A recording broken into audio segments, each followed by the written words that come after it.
அடுப்பு பற்ற வச்சாச்சு, கடாய் வச்சாச்சு. இப்போ வந்து நம்ம நெய் ஊற்றுவோம். இப்போ வந்து நம்ம ரவை பாயாசம் தான் பண்ண போகிறோம். உண்மையாகவே சூப்பரான டேஸ்ட்டில் இருக்கும். அடுத்து வந்து நம்ம முந்திரியை போடுவோம்.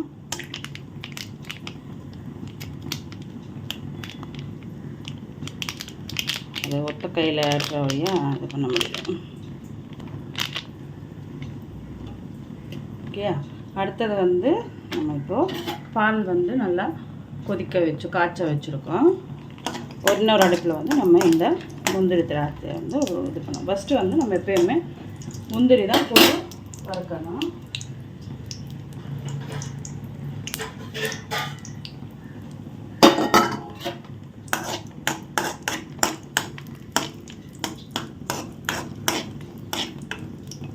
இந்த சைடில் நம்ம அடுத்தது திராட்சையை போட்டுருவோம்.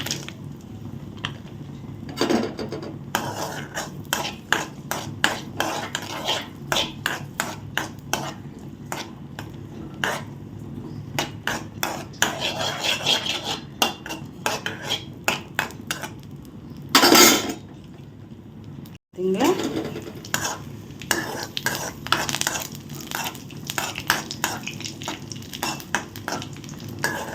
பொறுமையாக சிம்மில் வச்சு பண்ணுங்க. நம்ம ஹையில் வேணால் சிம்மில் தான் நான் வச்சு முந்திரி திராட்சை வந்து பார்த்தீங்களா பபிள்ஸாக ஆயிடுச்சு. இப்போ இதை வந்து நம்ம இறக்கி ஒரு பாத்திரத்தில் எடுத்துப்போம். இதில் வந்து அப்படியே நம்ம ஒரு 3 ஸ்பூன் ரவை போட்டுக்குவோம். ஆல்ரெடி இது வந்து வறுத்த ரவை தான் இருந்தாலும் நம்ம இன்னும் கொஞ்சம் அந்த ஸ்மெல்லு வரும் வரைக்கும் அந்த நெய்யில் போட்டு வறுத்தோம்னா இன்னும் தனி சுவையாக இருக்கும்.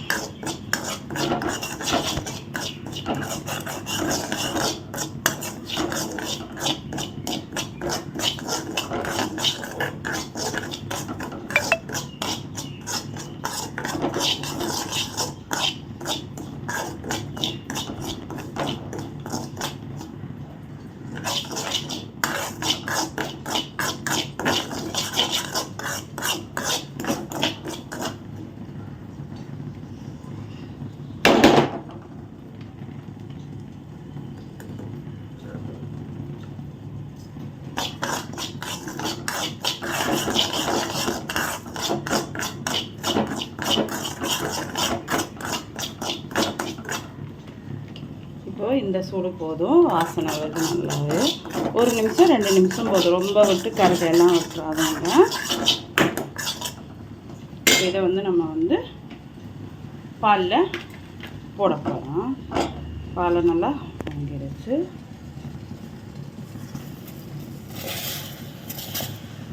நல்லா ரவை வந்து இது பாலோட சேர்ந்து நல்லா அழியட்டும். பொங்கி ஊற்றும். அதனால் இந்த மாதிரி ஒரு கரண்டி வச்சு நல்லா பொறுமையாக கலக்காங்க. நம்ம இப்போ வந்து வெள்ளைப்பாகு ரெடி பண்ண போகிறோம். இதுக்கு வந்து கடாயில் வந்து வெள்ளத்தை போட்டு ஒரு 1/4 டம்ளர் அளவு தண்ணி ஊற்றி அந்த வெள்ளத்தை வந்து கலப்போம். ஏன்னு சொன்னால் நம்ம வெள்ளத்தில் வந்து மண்ணுகள் இருக்கலாம். அதனால தான் இப்போ பார்த்தீங்கன்னு சொல்லிட்டோம்னா இது இந்த பக்கம் இது வந்து வெள்ளைப்பாகு வந்து ரெடி ஆகட்டும். மண் தூசு அதில் என்ன தான் நம்ம பார்த்தாலும் கண்டிப்பாக அது மண்ணுகள் இருக்குது. நம்ம அதனால் இந்தமாதிரி பாகு கரைச்சிட்டு அதை வந்து வடிகட்டி இதில் ஊற்றுறது ரொம்பவுமே நல்லது. இங்கே பாருங்கள், ரவை வந்து நல்லா பாலில் வந்து அவிஞ்சிட்ருக்கு. பார்த்தீங்களா பார்த்தீங்களா நல்லா அவிஞ்சு வந்துருச்சு. இந்த ஸ்டேஜில் வந்து நம்ம சேமியா போடலாம். கணக்க வேண்டாம், ஒரு கொஞ்சமாக பாயாசத்துக்கு ஏற்ற மாதிரி போட்டுக்கோங்க. போட்டுட்டு நல்லா சேமியாவும் அவியட்டும். பார்த்திங்கன்னா ரவை வந்து ஒரு 3 ஸ்பூன் உண்டா, இது வந்து ஒரு 4 ஸ்பூன் அந்த மாதிரி இருக்கட்டும். சரி, கிண்டிக்கிட்டே இருங்க. சைட்டில் வந்து அங்கே வெல்லம் வந்து கரைஞ்சிட்ருக்கு.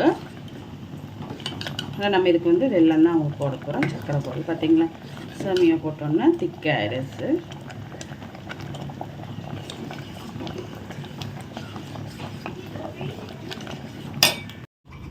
பார்த்திங்கன்னா இப்போ வந்து சேமியாவும் நல்லா வெந்துடுச்சு. இப்போ வந்து நம்ம வெல்லம் இருக்குல்ல, அதை வந்து நல்லா காய்ச்சி அந்த கரைச்சிட்டு நம்ம வந்து ஃபில்டர் பண்ணி வச்சுருக்கோம். நான் ஒத்த கையால் பண்ணுறபடியே அதை ஃபில்டரில் காமிக்க முடியாதனால நான் இந்த மாதிரி பண்ணுறேன். இப்போ இதை வந்து நம்ம நல்லா மிக்ஸ் பண்ணுவோம். சர்க்கரை போட இல்லையாண்டோடையும் இன்றைக்கி வந்து நம்ம இதுதான் போட்டிருக்கேன்.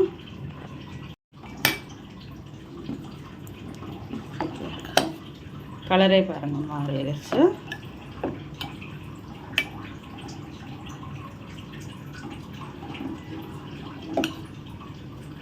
இப்போது இந்த டைமில் வந்து ஒரு 2 ஏலக்காய் வந்து இது பண்ணிவிட்டு போட்டுட்டு அடுத்தது நம்ம வறுத்து வச்சுருக்க முந்திரி திராட்சை வந்து இதில் மிக்ஸ் பண்ணிவிடுவோம். அவ்வளோதான், ரவை பாயாசம் ரெடி.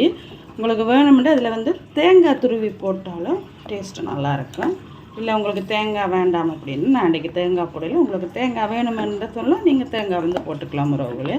பாருங்கள், இதை வந்து நம்ம ஃப்ரிட்ஜில் வச்சு நல்ல கூலிங்காக கூட கொடுக்கலாம். அந்த சம்மர் வெக்கேஷனுக்கு பசங்களுக்கு அவ்வளோ அருமையாக சூப்பராக இருக்கும் உறவுகளே. நீங்களும் ஒரு வாட்டி இதை மாதிரி பண்ணி பாருங்கள். சிம்பிளான ஒரு 10 நிமிஷம் கொடுத்து 5 நிமிஷத்தில் இந்த பாயசம் வந்து ரெடியாகலாம். இப்போ ஏதாவது ஸ்வீட் சாப்பிடணும் போல் இருந்துச்சுன்னா இந்த மாதிரி பண்ணிவிட்டு நம்ம இப்போ ஃப்ரிட்ஜில் வச்சு கொடுத்து பாருங்கள். பசங்க ரொம்பவுமே விரும்பி சாப்பிடுவாங்க. நான் வெறுமனே நம்ம ரவையை வச்சு தான் பண்ணியிருக்கேன். ரவையும் சேமியாவும் தான், வேறு எதுவுமே கிடையாது. கொஞ்சம் வெல்லம் பாகு போட்டிருக்கேன். இந்த இனிப்பு போதும். உங்களுக்கு இனிப்பு வேணுமுன்னா நீங்கள் வந்து சர்க்கரை போட்டுக்கோங்க, ஒன்றும் தப்பில்லை.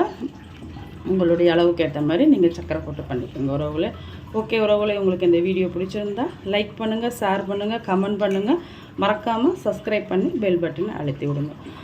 மீண்டும் இன்னொரு வீடியோவில் நான் உங்களை சந்திக்கிறேன். நன்றி, வணக்கம்.